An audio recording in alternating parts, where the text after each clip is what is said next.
MK jewellery বৰ্তমান সমগ্ৰ অসমৰ এটি চিনাকি নাম MK জুৱেলাৰী 24 বছৰে নিষ্ঠা সততাৰে ৰাইজৰ সেৱাত গুণগত উন্নত মানদণ্ডৰ হলমাৰ্কযুক্ত সোণৰূপ হীৰা আদি গহনা গাঁথৰিৰ বৰ্তমান এটি অত্যাধুনিক সম্ভ্ৰান্ত চালে চকুৰোৱা শ্বৰুমলৈ পৰিণত হৈছে ৰাইজৰ আপোন জুৱেলাৰী MK জুৱেলাৰী। বিয়া বাৰু জন্মদিন বা অন্য কোনো বিশেষ মুহূৰ্তত আপোনজনক যদি সোণৰূপ হীৰা বা অন্য যিকোনো গহনা উপহাৰ দিব বিচাৰে তেন্তে MK জুৱেলাৰীক সদায় পাব আপোনালোকৰ কাষত। প্ৰিয় গ্ৰাহকসকলৰ যদি সোণৰূপ বা তাম আদি গহনা গাঁথৰিৰ কোনো সমস্যা থাকে তেন্তে আমি আমাৰ নিজা কাৰখানাত ততাতৈয়াকৈ গ্ৰাহকৰ সুবিধাৰ প্ৰতি লক্ষ্য ৰাখি তৎক্ষণাত সমাধা কৰোঁ। আপোনাৰ মৰমৰ পুত্ৰ বা জীয়ৰীৰ শুভ বিবাহৰ বাবে আমাৰ শ্বৰুমত হলমাৰ্কযুক্ত বিয়াৰ সম্পূৰ্ণ গহনা পোৱা যাব উচিত মূল্যত আৰু উচিত মানদণ্ডত। পুৰণি সোণৰ গহনা সলনি কৰি অত্যাধুনিক ন ডিজাইনৰ গহনা আমাৰ MK জুৱেলাৰীৰ পৰা ক্ৰয় কৰিব পাৰিব। প্ৰিয় গ্ৰাহকসকলক সম্পূৰ্ণ বিশ্বাসযোগ্যতাৰে আমাৰ শ্বৰুমৰ পৰা কোনো অসুবিধা নোপোৱাকৈ সেৱা আগবঢ়োৱাই আমাৰ একমাত্ৰ লক্ষ্য। গতিকে আজিয়েই সপৰিয়ালে আহক আমাৰ শ্বৰুম MK জুৱেলাৰীলৈ আৰু লৈ যাওক আপোনালোকৰ সপোনৰ গহনা গাঁথৰিসমূহ। আমাৰ ঠিকনা MK জুৱেলাৰী ৰূপহীয়ালি ষ্টুডেণ্ট গেলেৰীৰ কাষত। নমস্কাৰ, নিউজ নাওৰ ষ্টুডিঅ'ত মই শ্ৰীমন্ত মাধৱ বৰুৱা। চাওঁ আহক কি আছে আজি আমাৰ সংবাদ। সদৌ অসম সাংবাদিক সংস্থাৰ যোৰহাট জিলা সমিতিৰ দ্বিবাৰ্ষিক অধিৱেশন সম্পন্ন। নিউজ নাওৰ এক ৰিপৰ্ট। সদৌ অসম সাংবাদিক সন্থা চমুকৈ আজোৰ যোৰহাট জিলা সমিতিৰ দ্বিবাৰ্ষিক অধিৱেশনখনি যোৰহাটৰ হোটেল নিউ পাৰ্কত দিনজোৰা কাৰ্যসূচীৰে অনুষ্ঠিত হৈ যায়। অধিৱেশন উপলক্ষে সমিতিৰ সভাপতি যোগেশ ওজাৰ সভাপতিত্বত পুৱা 11 বজাত কাৰ্যনিৰ্বাহক বৈঠক অনুষ্ঠিত কৰা হয়। সম্পাদক দুলাল হাজৰিকাই সভাৰ উদ্দেশ্য ব্যাখ্যা কৰাৰ উপৰিও বিগত 2 বছৰীয়া কাৰ্যকালৰ এক চমু খতিয়ান দাঙি ধৰে। ইয়াৰ পিছতে দিনৰ 2 বজাৰ পৰা যোগেশ ওজাৰ সভাপতিত্বত সাধাৰণ সভাখনি অনুষ্ঠিত হয়। উক্ত সভাখনত সমিতিৰ উপদেষ্টা নিৰঞ্জন মহন্তই সাংবাদিকসকলৰ প্ৰতি অহা প্ৰত্যাহ্বানসমূহক কেনেদৰে ইতিবাচকভাৱে গ্ৰহণ কৰি গণমুখী সাংবাদিকতাৰ ধাৰা বজাই ৰাখিব পাৰি সেই সম্পৰ্কত বিস্তৃত ব্যাখ্যা আগবঢ়ায়।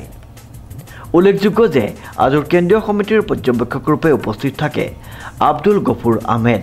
পৰ্যবেক্ষকগৰাকীৰ উপস্থিতিতে আগন্তুক 2 বছৰৰ বাবে আজোৰ যোৰহাট জিলা সমিতিৰ নিৰ্বাচিত সমিতিখন সৰ্বসন্মতিক্ৰমে গঠন কৰা হয়।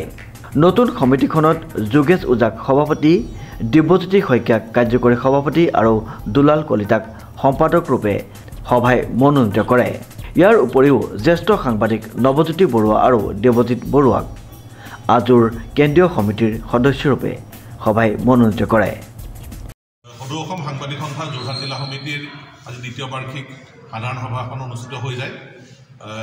যোৰহাট জিলাৰ বিভিন্ন প্ৰান্তৰ বহুসংখ্যক সাংবাদিকৰ উপস্থিতিত আজি যি সভা অনুষ্ঠিত হয় তাতে পৰৱৰ্তী 2 বছৰৰ কাৰণে নতুন সমিতি গঠন কৰা হ'ল। আমাৰ মাজত কেন্দ্ৰীয় কাৰ্যনিৰ্বাহক আব্দুল গফুৰ আহমেদ ডাঙৰীয়া আমাৰ লগত উপস্থিত আছিল। তেখেত পৰ্যবেক্ষক হিচাপে উপস্থিতিত আমাৰ নতুন সমিতিখন গঠন কৰা হয় আৰু তেখেতক এই বিষয়টো আশা ক'ব পাৰে।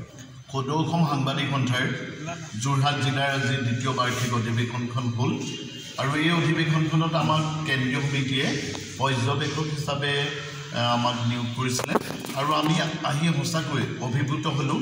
আৰু যোৰহাট জিলাৰ যিখন সাংবাদিক সন্থাৰ যিখন কমিটি পূৰ্বৰ বা আজিৰ নতুনকৈ গঠন কৰা কমিটি দুয়োখন ইমান শক্তিশালী আৰু এই শক্তিশালীয়ে কিন্তু আজিও এটা নতুন গতিপথ দিব বুলি মই আশা কৰিছোঁ।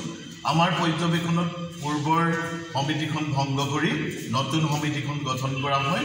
নতুন সমিতিখনৰ সভাপতি হিচাপে যোগেশ ওজাক পুনৰবাৰ দায়িত্ব দিছে যোৰহাট জিলাৰ সাংবাদিকসকলে আৰু সাধাৰণ সম্পাদকৰ দৰে গুৰুত্বপূৰ্ণ পদবীত দুলাল কলিতাক পদবী প্ৰথমবাৰৰ বাবে ছেক্ৰেটাৰী হিচাপে তেখেতক দায়িত্ব দিছে।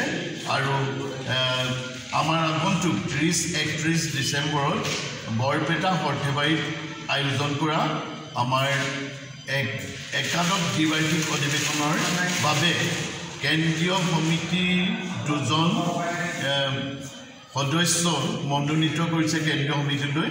আমাৰ নৱজ্যোতি বৰুৱা আৰু দেৱজিৎ বৰুৱা এই দুয়োগৰাকীকে আমাৰ নিৰ্বাচিত কৰিছে আৰু লগতে এখন সুন্দৰ কমিটি আজি গঠন হৈছে আৰু আমি অভিভূত হৈছোঁ যোৰহাটৰ আজি সভাখন আৰু সভাখনত যি ধৰণে সাংবাদিকসকলৰ যিটো উৎসাহেৰে আহি পেলাই তেখেতলোকে সহযোগ কৰিছে এই কিন্তু আজুক যে এটা নতুন গতিপথ দিব সেইটো মই মোৰ ফালৰ পৰা মই নিশ্চিত হৈছোঁ আৰু তেখেতলোকলৈ আমাৰ মৰম আৰু শুভেচ্ছা জ্ঞাপন কৰি পৰৱৰ্তী কাৰ্যসূচী সুন্দৰভাৱে চলাই নিবৰ বাবে অনুৰোধ শ্ৰীমন্ত মাধৱ বৰুৱাৰ ৰিপৰ্ট নিউজ নাও।